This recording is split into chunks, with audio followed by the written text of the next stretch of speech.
राजधानी जयपुर से बड़ी खबर आ रही है जहां पर ईडी की कार्रवाई देखने को मिल रही है। जल जीवन मिशन घोटाले में ईडी एक बार फिर से राजधानी जयपुर में कार्रवाई कर रही है। जल जीवन मिशन घोटाले से जुड़े ठिकानों पर छापेमार कार्रवाई। पूर्व जलदाय मंत्री महेश जोशी के घर पर भी ईडी का छापा पड़ा है। पीएचईडी के 2 बड़े अधिकारियों पर भी छापे की सूचना आ रही है। 2 ठेकेदारों के ठिकानों पर भी ईडी की टीमें पहुंची हैं। जयपुर में कुल 6 से ज्यादा ठिकानों पर ईडी की टीमें इस समय छापेमार कार्रवाई कर रही हैं। तो जल जीवन मिशन घोटाला मामले से जुड़ा हुआ ये पूरा प्रकरण और ईडी द्वारा छापेमार कार्रवाई की जा रही है। जल जीवन मिशन योजना केंद्र सरकार की महत्वाकांक्षी योजना है जो हर घर तक नल के माध्यम से स्वच्छ पेयजल पहुंचे।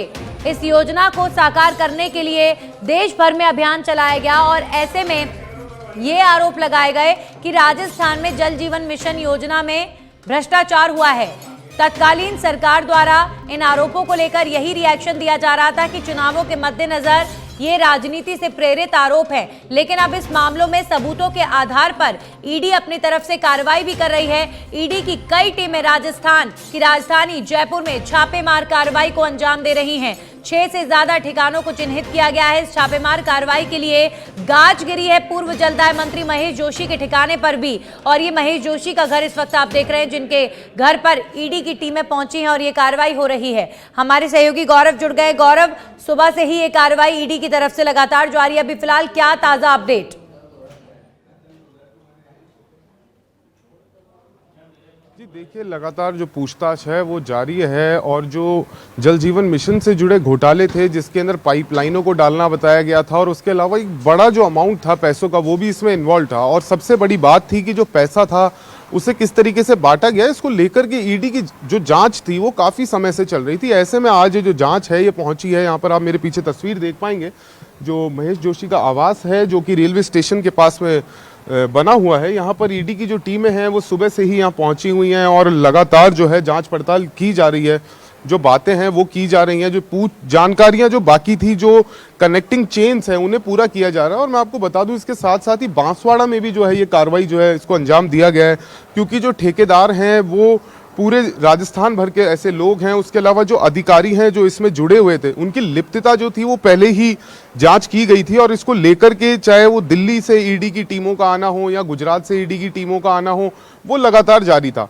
ऐसे में ये जो पूरा क्रम था, ये जो पूरी चेन थी, जब इसे ईडी ने कड़ी से कड़ी जोड़ते हुए आगे बढ़ाया तो ये चीज़ें बाहर निकलते हुए आई थी कि इसके अंदर जिन अधिकारियों की जो मिली भगत थी वो जब उजागर हुई, जब इनके बिल सामने आए और बिलों को लेकर के जो वाउचर्स थे उनको लेकर के किस तरीके से उन्हें पास किया गया कि वो अधिकारी कौन थे जिनके सामने ये जांचें की जानी थी, जिनको ये पुख्ता करना था, ये सुनिश्चित करना था कि काम हुआ है, जिसकी एवज में पैसा उठाया जा रहा है। अब जब ईडी इसको लेकर के आगे बढ़ती है तो पिछले दिनों एक काफ़ी बड़ा अमाउंट भी जो है बाहर निकला था जिसका आकलन करना जो है ईडी की तरफ से भी काफ़ी एक लंबी चुनौती बनी हुई थी। लेकिन ईडी लगातार इन चीज़ों को बिल्कुल बारीकी से परख रही थी और जब ये जांच आगे बढ़ी तो कुछ अधिकारियों के नाम निकले, कुछ ठेकेदारों के नाम निकले जिनके यहाँ पर भी कार्रवाई जारी है। और ऐसे में जो पिछली सरकार थी उसके अंदर जलदाय मंत्री जो थे उनके आवास पर भी ईडी की टीम पहुंची हुई है। नंदिनी जी बिल्कुल, अब जरा थोड़े से इतिहास में चले जाते हैं कि ये प्रकरण शुरू कब से हुआ। जल जीवन मिशन जो केंद्र सरकार की महत्वाकांक्षी योजना की हर गरीब के घर तक नल हो, नल के माध्यम से स्वच्छ पानी पहुंचे। लेकिन आरोप लगाए गए कि राजस्थान में सबसे पहला आरोप लगा कि जल जीवन मिशन पर ध्यान ही नहीं दिया गया। सबसे कम कार्य अगर किसी प्रदेश में हुआ है जल जीवन मिशन में तो वो राजस्थान का नाम लिया गया था। तत्कालीन सरकार के ऊपर उसके बाद भ्रष्टाचार के आरोप किरोड़ी लाल मीणा ने लगाए थे।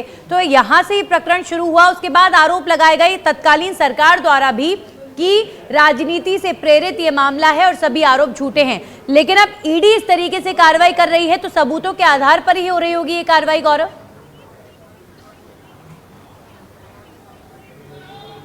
जी देखिए नंदिनी, जैसा कि आपने बताया कि ये जो कहानी है ये कहानी शुरू होती है जल जीवन मिशन को लेकर के। चूंकि राजस्थान एक मरुस्थल है, यहाँ पानी की विशेष कमी है बाकी राज्यों से अगर हम कंपेयर करते हैं तो चूंकि एक डेजर्ट एरिया है, एक रेगिस्तान का एरिया। अब ऐसे में जब किरोड़ी लाल मीणा ने ये बात उठाई थी तो ये बात को हाइप भी मिली थी। लेकिन उस समय कहा गया था कि सरकारों के ऊपर जो है केंद्र सरकार जो है वो बड़ी एजेंसियों को काम में ले रही है।